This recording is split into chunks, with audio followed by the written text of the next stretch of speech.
So this problem is a fairly straightforward use of a spring assemblage.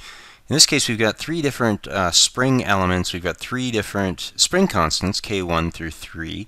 And we'll note that all three of these elements are bound at a common node, at node 4. And the rectangle with wheels on the top and the bottom, all that's there for is to show that nodes 4 are connected. They can only move left and right, and the thing can't rotate. So we're just going to connect everything. Moreover, we've got boundary conditions at nodes 1, 2, and 3. All three of those nodes are prevented from moving because they're attached to a wall. Node 4, that roller, there's two 250-pound forces acting on it and pulling that roller to the right. So in this problem, we're trying to figure out just how far to the right those rollers go, or just how far to the right node 4 translates once we apply that total of 500 pounds of load. The methodology you might already be familiar with, but the goal is to come up with a force matrix where all of these forces act on each degree of freedom, and they're all external to the system.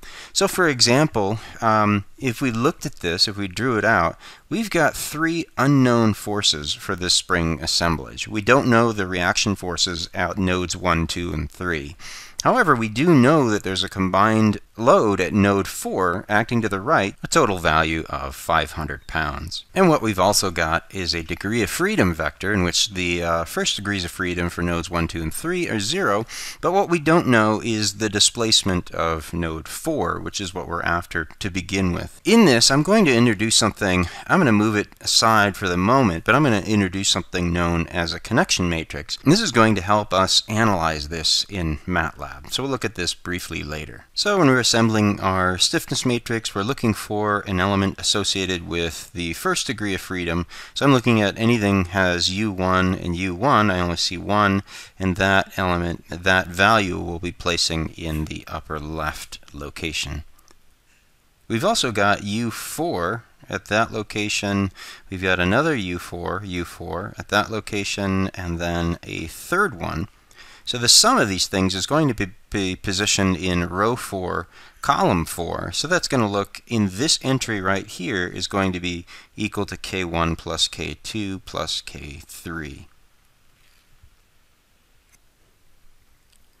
But if we back up a second, let's not draw it in straight away. Let's assume that the global stiffness matrix is comprised of zeros everywhere to begin with. So what we're going to do is we're going to use the local stiffness matrix for element 1, and we're going to add that to all of the zeros in the global stiffness matrix. So for example, this K1, that we'll be adding it to a 0 to begin with. We'll also have U4 and U1, so the fourth row and the first column will be a negative K1. And then we're adding U1 and U4 will also be a negative K1. So the first row and the fourth column will be a negative K1. All right, so now we're going to add, we could do the same thing for element 2. So we're going to add to anything that's present, already present in the global stiffness matrix, we're going to add that local stiffness matrix to it. And I'm going to finish that up by adding K2 to location 4 in our global stiffness matrix. And our third element is associated with degrees of freedom 3 and 4. And finally, I've got to add the remaining term, which is K3. So in the lower right, that's what we get for our summation. So procedurally, we're going to start out with a global stiffness matrix comprised completely of zeros, and then we're going to subsequently add on the local stiffness matrices to build up the final global stiffness matrix. And then what we're going to do, once we've built that up, we're going to use that into here, and we're going to solve for the unknown degree of freedom. So procedurally, this is how it will work out. We know U1, 2, and 3 are 0 by way of the boundary conditions. So if we examine the first expression here, we've got F1x is equal to, we're just left with negative K1 U4. That doesn't do us any good because we don't know what U4 is equal to yet. So we can do the same thing for F2x, and F2x is going to equal negative K2 U4. It still doesn't help us. And similarly for f3x is equal to negative k3u4. The only equation that will help us is f4x, which is equal now to negative k1, well, negative k1u1, negative k2u2 minus negative k3u3, but these are all zero, so they won't enter into the equation. So what we're left with is k1 plus k2 plus k3 times u4.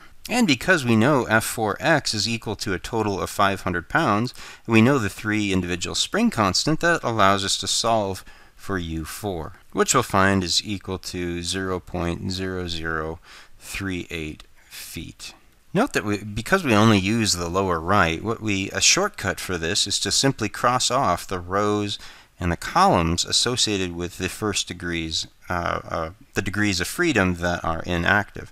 So what we're left with from the global stiffness matrix is simply the value in the lower right, and the degree of freedom there, and the known force at node 4.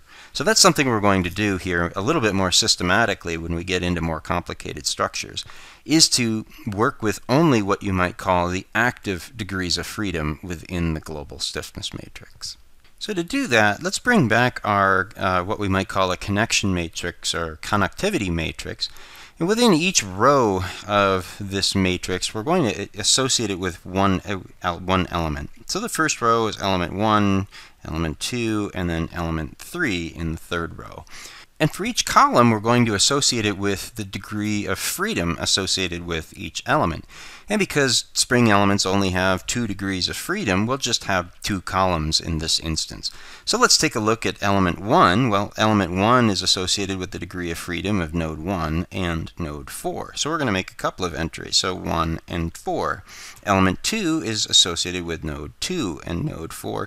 Finally, element 3 is associated with node 4 and node 3. Note that the order in which you make these is not important, at least for spring elements, so I wasn't very careful to write that out. So let's explore how we might make use of this matrix using some examples in Matlab. So let's enter the connection matrix. We'll say 1, 4, and the semicolon represents the next row, so 2, 4, and then finally the third row is 4 and 3. So hit enter on that, and that's our connection matrix. Some of the things that I can do is I can say the first one is connected to nodes 1 and 4. CM3 colon comma, for example, says that element 3 is connected to nodes 4 and 3. So to see how this might work, let's make up a global stiffness matrix. I'm going to use the magic function. Obviously, so this is a magic square. It's obviously not the global stiffness matrix, but it helps us kind of understand what's going on. So one thing that I can do is index with array 1, 4 and 1, 4 here. And what that's going to pull is the first and the fourth row and column from that matrix. So it pulled the first one, element 16 on 1, 1. It also pulled 1, 4, which is the number 4. It also pulled 1, 4, which is 13, and then 4, 4, which is the number 1. So remember what I can do. I can say 1, comma, colon for the connection matrix. So this is going to give me, it's basically saying what are the nodes associated with element 1. And those nodes are 1 and 4. So something I can do now is say K, I want to pull those nodes in K, and this should return exactly what we had before when we explicitly said nodes 1 and 4. Now imagine this. What we can do is we can say, let's say that these values in the element K, we're going to add them. So I'm going to take those, and I'm going to say that is equal to the values that we just added. So what I've been able to change is, if that's the updated version of K, the original version was, I used magic 4 for it, and you can look and it changed. The value of 16 was doubled, the value of 4 was doubled, the value of 13 was doubled because I added that, and again the value on the lower right was doubled. So what this will allow us to do is, instead of, when we perform this operation, instead of these being element 1, we can call these element I, and we can incorporate this into a for loop. And we're going to use the for loop running I from 1 to the number of degrees of freedom. And that will build up the global stiffness matrix for us. To do that, I've quick here written a little bit of script where I built in the 3 spring constants. Again, the connection matrix, I entered that. The number of elements, we've got 3 elements with 4 nodes. Each node has only 1 degree of freedom because it's a spring.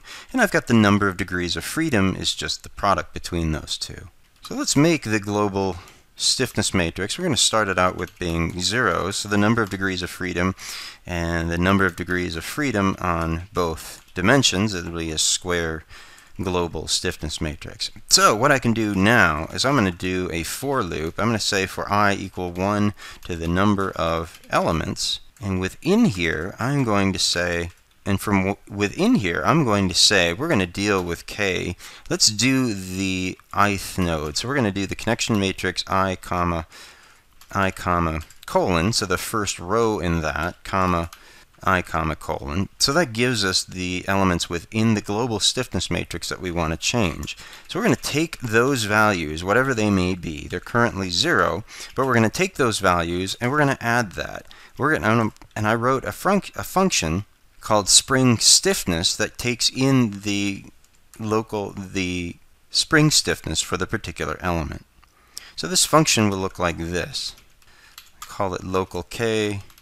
And I'm going to bring in a value of k. And within the function, I'm going to say local k will be equal to k times 1, -1, and then -1, 1, which is the local stiffness matrix for a spring.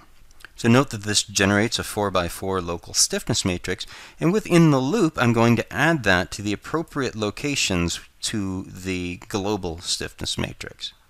So when I take a look at k within the command line, I do see that it's been distributed correctly, and in the lower right I do see that the 4 spring constants were correctly added together. So the next step in this is we're going to delete the columns and rows that are represent the boundary conditions. So let's begin by populating the external force. We're going to have, it's going to be a column vector, number of degrees of freedom tall, F4. We know all the F's are 0, but we know that F4 is equal to that 250 pound plus that 250 pound load. So a total of 500 pounds is being applied to F4. We also need to evaluate create a displacement matrix. So we're going to say D is equal to, again, the number of degrees of freedom, and we'll make that a column vector for D. Now the active nodes, there's only one active node, and it's node 4.